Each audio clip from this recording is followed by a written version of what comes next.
On revient sur le cas Macron, l'homme omniprésent, omnipotent, la star des médias. Mon cher Philippe, pourquoi?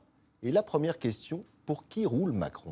Alors, j'ai deux choses à dire. La première, Macron, je pense qu'il roule pour lui. Je pense que Macron est, je pense que c'est un homme brillant, c'est un homme intelligent, c'est un homme qui a des idées, c'est un homme qui est maladroit. Il n'a pas fait de la politique comme carrière, c'est un ancien banquier. Donc, il est un peu incontrôlable dans le Parti socialiste en ce qui concerne ses remarques pour les 35 heures sur les fonctionnaires, qui ont quand même agacé beaucoup de monde dans son propre parti, mais il n'est pas membre du Parti socialiste, il n'a pas sa carte. Donc, il est vraiment un électron libre, comme on a dit dans la presse cette semaine, une ovni non identifiée dans la politique, un peu comme Ségolène Royal était autrefois. Et pour l'instant, ce n'est pas une sorte de drone plutôt qui serait peut-être de drone, mais piloté? Mais il y a une différence entre l'électron libre et le drone. Je me suis demandé pourquoi il a autant de succès. Et je pense que pour la raison suivante, c'est que nous sommes dans une situation où les Français sont face à une élection présidentielle qui est un retour à 2012 avec Marine Le Pen, François Hollande et éventuellement Nicolas Sarkozy. Donc, dans une situation de paysage politique assez gris, où on a le chômage, on a la croissance qui n'est pas au rendez-vous, où on angoisse des attentats terroristes. Donc, on a quelqu'un de nouveau, quelqu'un de frais, quelqu'un qui a d'énergie, quelqu'un qui a des idées. Macron, d'abord, j'aimerais savoir qui paye la promotion de M. Emmanuel Macron en ce moment. Est-ce que c'est le service de presse, pour une fois, se révèle être alors très efficace, des ministères et de l'Élysée, et qui font toute la promotion de monsieur derrière et toute la mise en scène de sa personne, et donc payé par le contribuable, ou est-ce qu'il y a un lobby derrière qui lui permet aussi de commencer à éteindre ses ailes? C'était aussi à la une du Monde cette semaine. Les donc, gens s'interrogent, Marianne encore, sur les ambitions et les réseaux. Se pose. Deuxième chose, Macron, après le discours de Burger, quand il est nommé à l'Élysée après l'élection de François Hollande comme secrétaire général adjoint, le banquier de Rothschild, c'est vraiment le signe donné à la finance qu'elle n'est pas l'ennemi.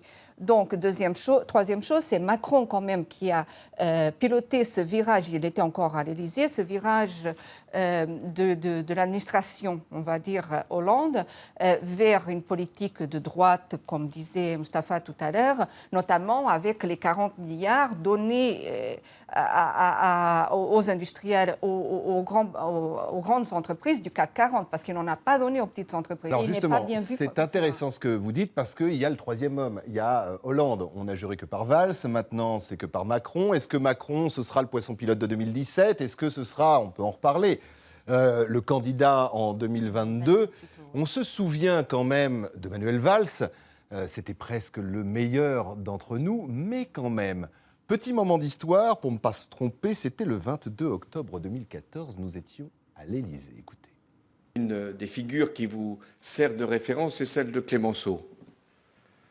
C'est un personnage controversé, y compris au sein de la gauche française. C'est sans doute pour ça que vous l'avez utilisé. Et je connais bien son parcours très long, ce qui vous laisse grand espoir. Il n'est pas devenu président de la République, mais on peut réussir aussi son existence sans être président de la République. Voilà, est-ce que Macron, aujourd'hui, n'est pas, pour François Hollande, le nouveau Valls? Et dans ce cas-là, quand Philippe nous parlait de personnages téléguidés, ça peut être une piste. Ah oui, moi, ma lecture, elle est tout à fait celle-ci. C'est-à-dire que vraiment, on a nommé Macron, qui était derrière beaucoup de lois à Bercy, sous Montebourg, Moscovici et autres, qui était déjà un peu le bras droit, la tête pensante économique du mandat Hollande. On le nomme ministre de l'économie. On voit s'il prend, entre guillemets, ses marques dans le milieu politique. Et a priori, il s'en sort très bien et ça lui plaît. Et dans le milieu, évidemment, ça va sans dire. A priori, il a fait mieux que ça, prendre ses marques. Il a l'air d'apprécier. Il mène comme un poisson dans l'eau. A priori, il a envie d'en faire carrière. On parle de lui aux législatives de 2017. Il s'est joué visiblement avec les médias et les petites phrases. On parle d'un possible parachutage en Haute-Pyrénées. On est en train de lui préparer un petit peu... C'est dur quand même le terrain, attention, entre le paraître et la réalité. Mais on est en train de lui préparer, entre guillemets, justement, une posture politique, ce qui lui manque actuellement. On est en train moi, c'est vraiment ce que je ressens, de le manager. Il aide François Hollande en 2017 et le PS le propulse en 2022. Dans cette idée, autant en parler tout de suite. Exactement. De recomposition, certains le disent aujourd'hui. Peut-être qu'après le choc de 2017, il y aura une recomposition politique, un Big Bang politique en France. On enterrera la droite, la gauche, tous ceux qui ont incarné ces partis, et pourquoi pas Macron. Mais même après les régionales, on parle de Big Bang, puisqu'il va y avoir un remaniement ministériel en janvier. Oui. Et déjà, Hollande est en train de remaniement, jusqu'à présent, là, on est en train de parler beaucoup du phénomène Macron, mais on ne parle pas de l'efficacité de sa politique. Et celle de Valls et donc de Hollande par extension. Très critique. Est-ce que cette politique-là est créatrice de travail, de relance économique? Est-ce qu'elle est créatrice de quelque chose de positif pour l'économie française? Non. Maintenant, le bilan jusqu'à présent est négatif pour François Hollande. Donc là, on est en train de spéculer sur un phénomène médiatique. Le Monde, d'ailleurs, a tout à fait raison de titrer « Enquête sur la start-up Macron ». La définition de la start-up, c'est des bénéfices immédiats, mais qui peut s'évaporer à n'importe quel moment. Il y a autre chose, Christophe, qui tâte pourtant, c'est que Emmanuel Macron est très utile pour la gauche comme un déstabilisateur pour la droite. Parce que la droite, vous avez entendu l'appel de Nicolas Sarkozy, venez chez nous. Et je pense que la droite est inquiète par le phénomène Macron, parce que Macron est en train de proposer et de faire ce que la droite aurait bien aimé faire. Et donc, il est populaire. C'est le ministre le plus populaire. Et c'est que la bonne nouvelle pour François Hollande, qui est très bas dans les sondages. Donc ça, c'est une raison de plus. Quoi qu'il dise Macron, qu'on soit d'accord ou pas d'accord avec lui dans le Parti socialiste, il est utile pour François Hollande parce qu'il ramène du monde de la droite vers la gauche. Et c'est ça le but. Alors, si... Vous êtes d'accord? Oui. Il est utile aussi vis-à-vis de la Commission européenne, qui est en train, en ce moment, d'épingler la France. Et il montre aussi un homme de gauche dynamique qui fait des réformes. Alors, il y en a un qui a été quand même quelque peu relégué, mais qui visiblement est utile. Alors, la France, au PS, on va se poser la question, c'est bien sûr l'ex-Souchou, c'est Manuel Valls, le pourfendeur du Front National, celui qui essaiera peut-être de se trouver un espace politique dans cette mission qu'il a aujourd'hui. Coup de semonce cette semaine, une proposition qui a fait des vagues, qui fait débat et qui continue à le faire, on l'écoute. Le soir du premier tour, il ne faudra écarter aucune hypothèse et tout faire pour empêcher le Front National de gagner une région. Et ceux qui écartent aujourd'hui une hypothèse mentent aux Français. Voilà. Ça a le mérite d'être clair. Restent les réactions, à droite bien évidemment, à gauche aussi. On écoute.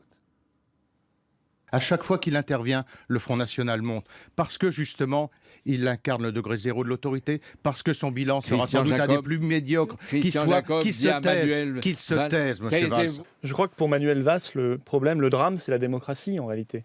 C'est que les électeurs puissent choisir. Je crois qu'il aimerait bien, le Premier ministre, pouvoir choisir les candidats élus, sauf que ça ne marche pas comme ça, la démocratie.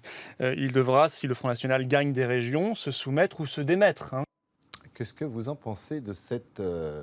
Alors, soit il est visionnaire et il sait qu'il va y avoir la victoire du Front National, ou le risque est très fort d'une victoire du Front National dans le nord de la France et dans le sud de la France. Donc il appelle avant qu'on vote pour bloquer l'arrivée du Front National. Comme disait Cambadélis, en général, je ne mets pas mon pantalon avant mon caleçon. Et voilà, ou comme Batman. Donc, il se trompe et le risque est de voir disparaître le Parti socialiste parce que les gens qui sont censés voter à gauche vont dire la gauche n'a aucune chance de l'emporter. On va voter directement à droite pour bloquer le Front National. Parce que si Manuel Valls appelle déjà avant le premier tour, qu'au soir du premier tour, on fait bloc commun contre le Front National, autant qu'on vote à droite tout de suite pour faire un blocage dès le premier tour. Donc, c'est un pari risqué, mais peut-être que lui, il va aller plus vite que la musique. Ce n'est pas nécessairement la bonne stratégie. Alors, trop vite, disent même ses amis politiques. Est-ce que la stratégie quand même du PS aujourd'hui, ce n'est pas de dire, regardez, nous, on appelle à la fusion des listes, nous, on appelle à combattre le Front National. En fin de compte, même si ça se passe mal,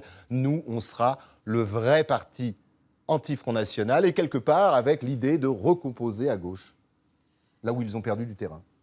L'idée de Valls, comme celle de Macron d'ailleurs, c'est qu'il n'y aura plus de gauche de droite, ni de clivage gauche-droite très bientôt en France, qui n'existe déjà pas dans les actes souvent. Et donc cette recomposition du paysage passe aussi par des fusions, cette stratégie des fusions, cette tactique des fusions des listes qui viennent proposer pour après les élections. Mais vraiment, c'est ce qu'on... Mais on est dans la proposition ou on est dans le concret? J'ai l'impression que c'est encore un coup de vente.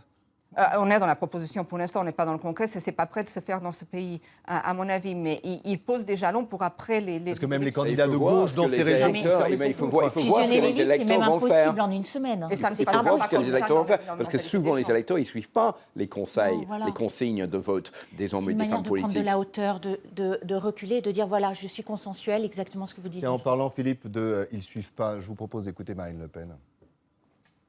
Écoutez, au moins les choses sont claires. Les électeurs de droite et les électeurs de gauche s'apercevront que la bataille entre le PS et l'UMP était depuis des années en réalité une vaste comédie. Moi, je crois que dans la gauche au gouvernement, Manuel Valls a choisi la posture d'être le meilleur adversaire du Front National. Alors, si vous revenez à toutes ces déclarations, il est celui qui a élaboré le réquisitoire le plus dur contre le Front National, jusqu'à aller proposer des fusions de listes, l'idée de fusion de listes avec la droite. Alors, moi, je crois que, d'après moi, c'est très maladroit de le présenter. D'ailleurs, ça permet à Marine Le Pen de fanfaronner, l'UMPS ou le PS républicain, tous unis contre le Front National. Le timing n'était pas bon. En plus, la faisabilité, il faut une fois le dire sur le plan national. Est-ce que ça rajoute à toujours les mêmes? Est-ce que c'est faisable? Est-ce que disent les Français? Est-ce que c'est faisable? Non, ce n'est pas faisable. Moi, je crois que Manuel Valls a choisi la posture de dramatiser davantage le danger qu'il y a à envisager l'hypothèse que le Front National puisse diriger des régions en France. Ça, lui, il a fait. Et même l'idée d'évoquer la fusion était une manière pour lui de dramatiser ce danger-là, jusqu'à peut-être provoquer un électrochoc dans l'opinion pour justement se réveiller. Alors, électrochoc dans l'opinion ou au contraire une crispation de certains électeurs qui vont dire mais puisque c'est ça, encore les mêmes, cette fois-ci, je sais pas. Oui, mais il faut réveiller les électeurs qui sont censés ne pas voter aussi, parce que l'abstention, ça va être très fort. Donc, ce que Emmanuel Valls peut-être aimerait faire et compte faire, c'est de réveiller ceux qui disent bon, moi, je ne vote pas parce que ça ne m'intéresse pas, d'aller voter parce qu'on n'a pas envie que le Front National arrive. C'est quand même très important pour la gauche. C'est problématique parce que c'est vrai qu'il a donné toute sa valeur à la boutade de Marine Le Pen, l'UMPS. Donc, s'il y avait une illustration parfaite de cette accusation du Front National, elle est faite avec l'idée des fusions des listes. Donc, ce qui marche dans les cabinets, ce qui marche sur le papier, en termes de jeu de stratégie en politique, ne marche pas forcément sur le terrain. Et c'est ce décalage aussi, c'est ce clivage, pour le coup, entre la classe politique et la population, les citoyens de ce pays, qui est de plus en plus béant, c'est de plus en plus grand. Ils ne se rendent pas compte qu'il y a une population, qu'il y a des citoyens qui ont d'autres préoccupations, d'autres problèmes, qui n'ont pas la même perception de la politique et de la gestion de la cité au quotidien qu'ont les cabinets de communication, de stratégie politique. Et c'est de dire aussi aux électeurs de ces régions à quoi ça sert que vous votiez au premier tour. C'est quand même un déni. Oui, enfin moi je vois plutôt la position de Manuel Valls comme une manière de faire un troisième acte.